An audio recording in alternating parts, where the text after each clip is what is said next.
Go woke, go broke. That's what they keep saying. Rachel Zegler is extraordinarily woke. Get woke, go broke. They made the Little Mermaid black. She is named Snow White because she has skin white as snow. Race swaps, the pandering. That's not why the magic is gone. The real reason Disney's remake keep flopping? The music is trash. Trash? No. Well, there are some good songs, but most of it just don't hit like it used to in the 90s. You know, the Disney Renaissance? Not emotionally, not vocally, not musically. Disney didn't lose the culture war. It lost its sound. And once that was gone, everything else started to disappear too. You remember those old school Disney moments, right? Ariel sitting on the rock, belting Part of Your World with pure theater. Belle stepping into the light during Beauty and the Beast. What song screams in your head when I show you this scene? Those songs weren't just a part of the movie, they were the movie. The emotion was carried through melody, dynamics, genre.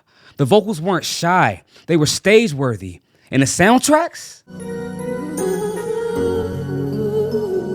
Disney in the 80s and 90s treated music like storytelling.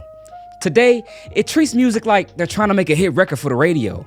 In that era, the composers were creating not just songs, but experiences.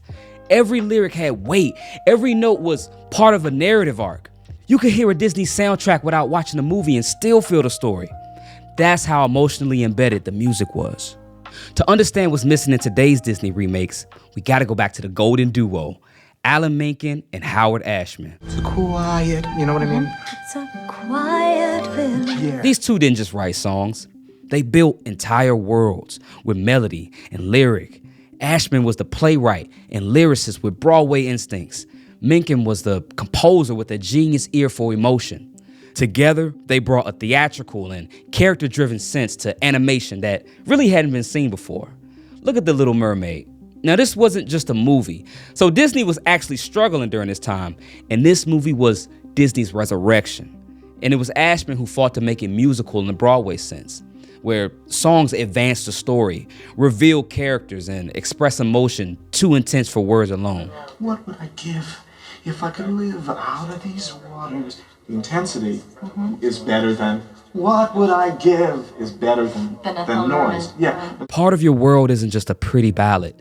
It's a classic. The classic I Want song, lifted straight from musical theater structure. Ashman understood that format. He knew that giving Ariel a moment of longing through song would really make audiences connect with her instantly. And Menken matched that energy with a wishful, yearning melody that rises and falls like waves. It's intimate, vulnerable, human.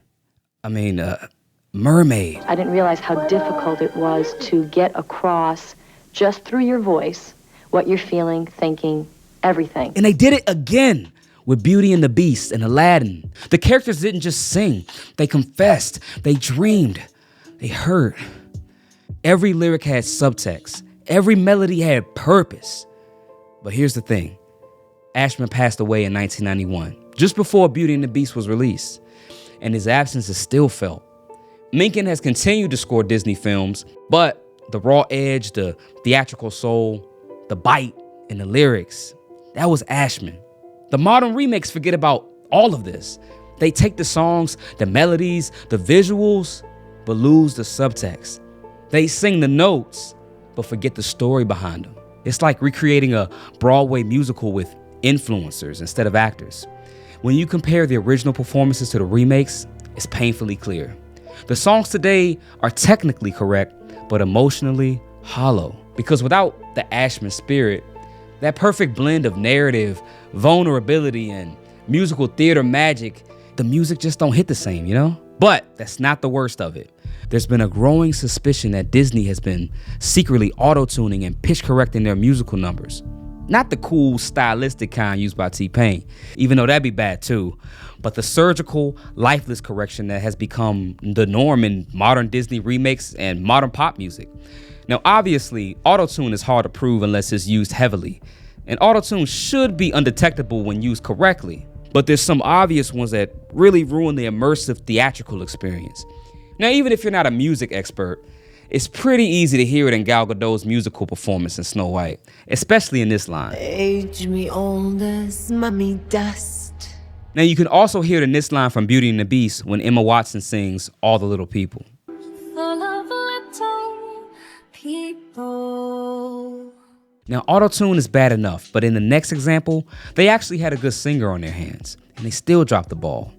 Now there's an entire backlash about Halle Bailey playing Ariel in The Little Mermaid.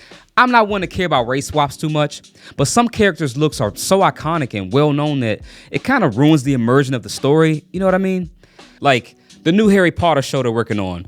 They're apparently making Professor Snape a black man. That one is a little weird to me, but I think Halle Bailey works because she's an amazing singer. Her acting is pretty good too. I think she did a good job conveying Ariel's innocence and sense of wonder. But there's some moments in Part of Your World that just ruins it. When you listen to Part of Your World from the original, there's a warmth and vulnerability. Jodie Benson's voice as Ariel wasn't technically perfect, but it felt real. You could hear her breath, emotion, the tiny imperfections. It was like hearing a character feel their way through the song, not just sing it. Listen to how Jodie Benson sings this line, I want to be where the people are. I want to be where the people are. I want to see. Notice how it has emotional arc. She's basically talking and singing at the same time, but you really hear the desire in her voice. Now here's Halle's version. I want to be where the people are.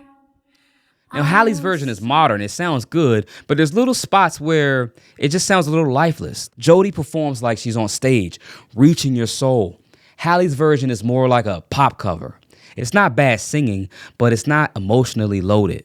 Now this next example gets even worse. Listen to Brad Kane in 1992's Aladdin sing this line, when did you last let your heart decide? Now when did you last let your heart decide?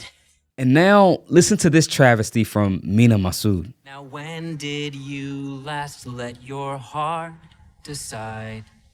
Now again, I'm not blaming Mina for this, because he's not a singer. I put this on the producers or whoever was recording him for not getting a better performance out of him. Now it's not just the vocal performances. It's a cultural shift in how Disney thinks music should work. They're pulling away from musical storytelling and treating the music like an afterthought. There's a big problem with music and film, in live action, music and live action film. The only truth I know about it is it usually doesn't work.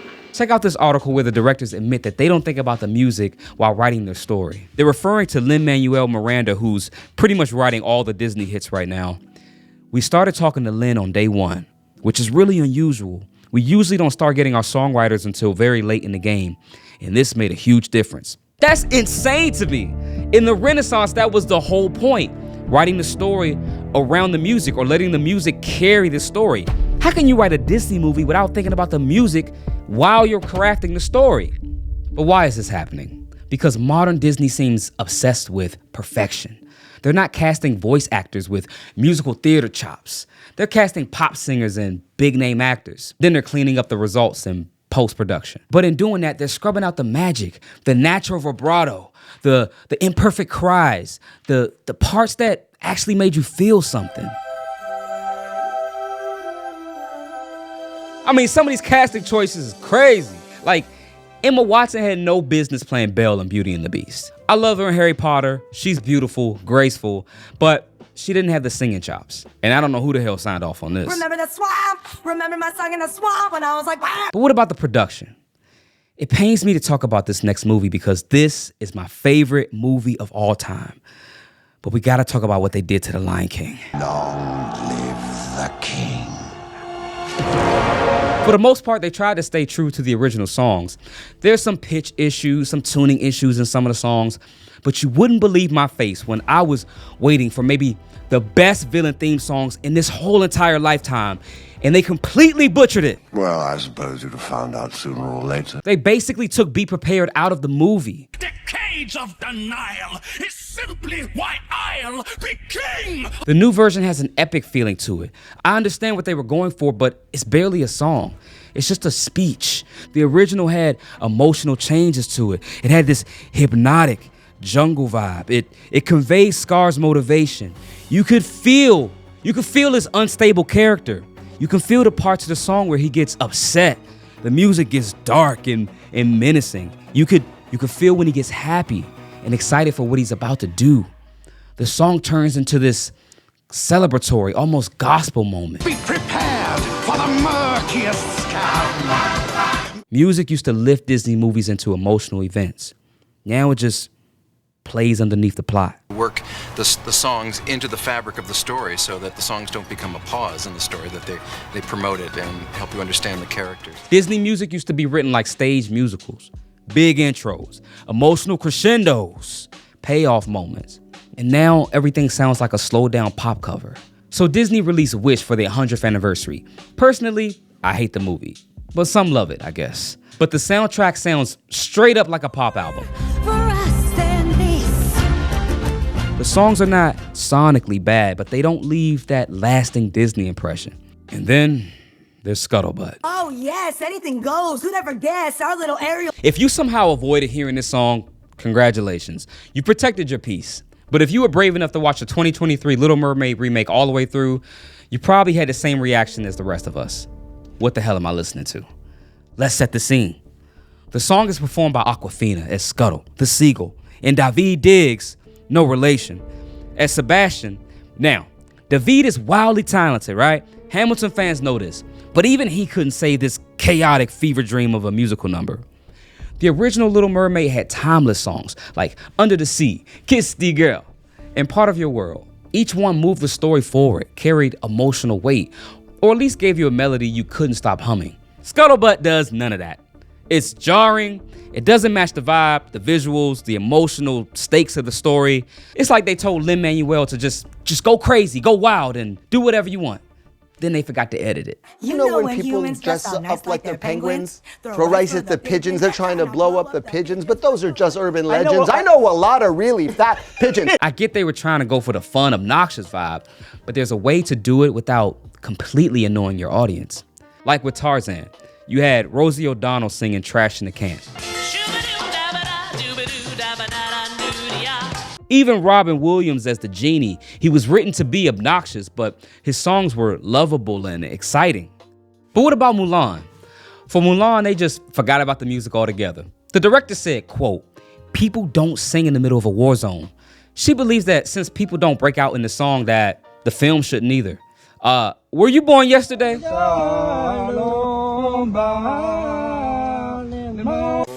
I got a lot. I'm still Jenny from the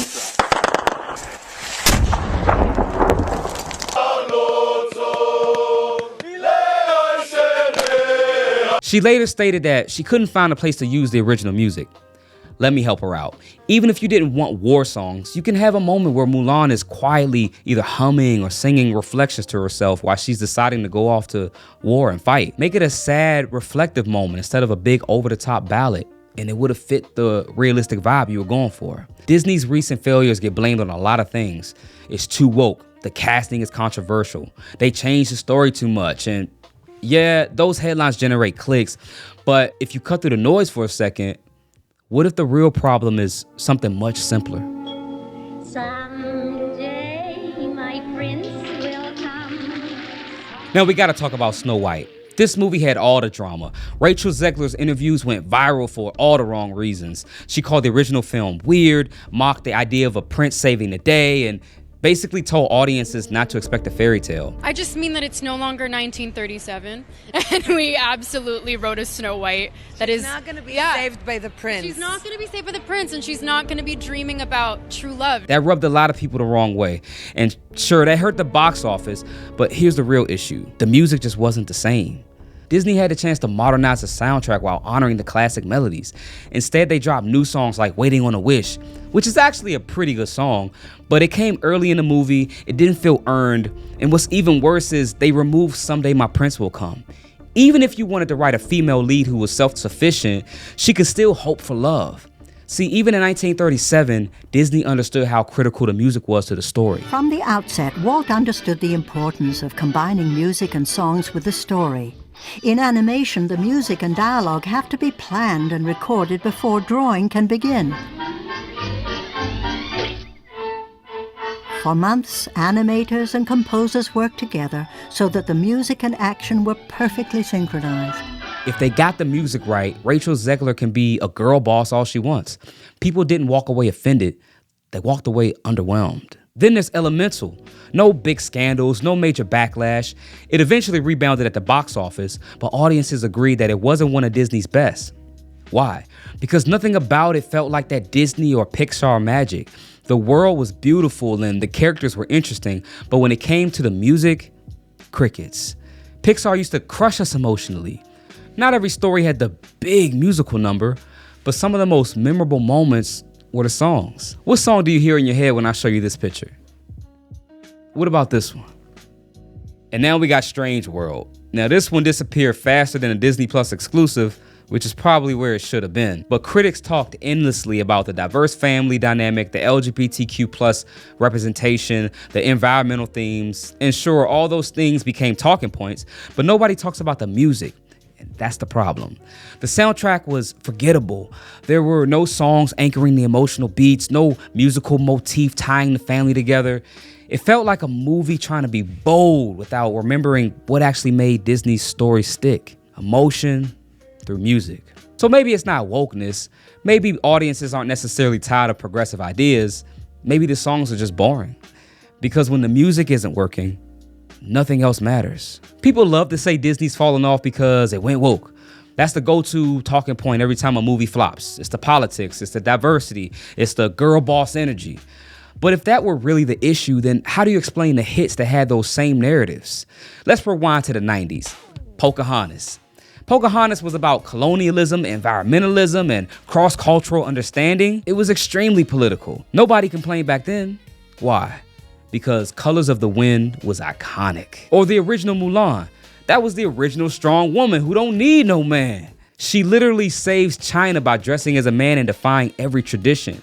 If that came out today, half of Twitter would be calling it woke propaganda. But the difference, the music was undeniable. In terms of the voice, the orchestra will set the mood for songs that I'm doing. And that sort of just carries you off to another place.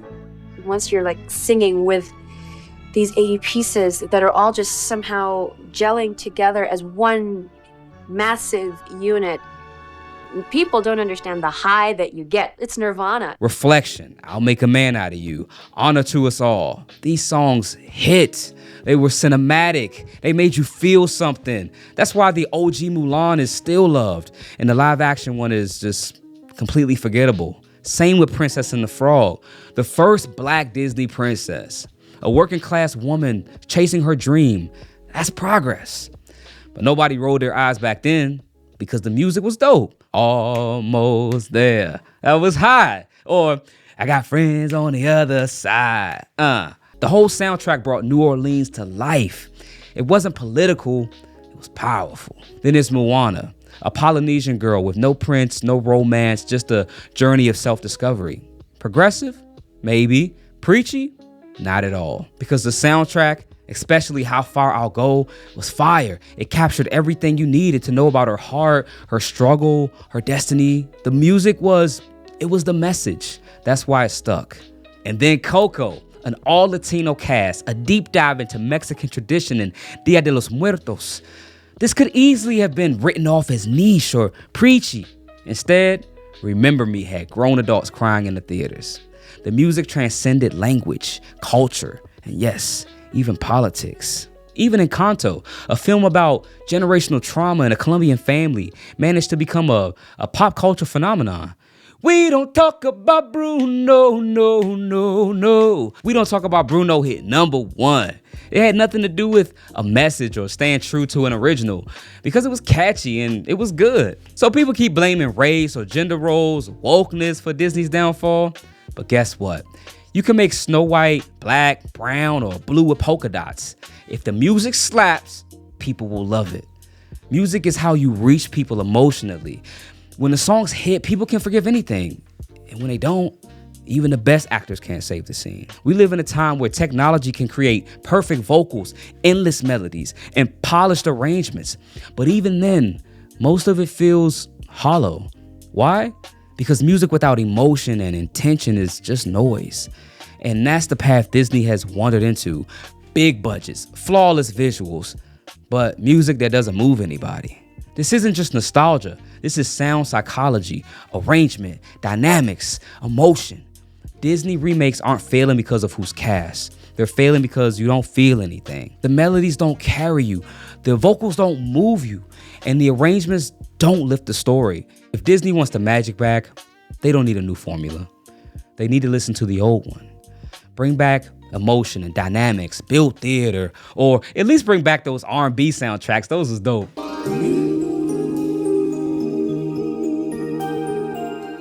Disney didn't lose its magic because everything woke goes to shit. It lost its magic because it stopped caring about the music. So drop a comment and let me know what your thoughts are about this. Am I on to something or am I tripping? Also, let me know what your favorite Disney classic song is. And if you like the new ones, that's okay too. Until next time, peace.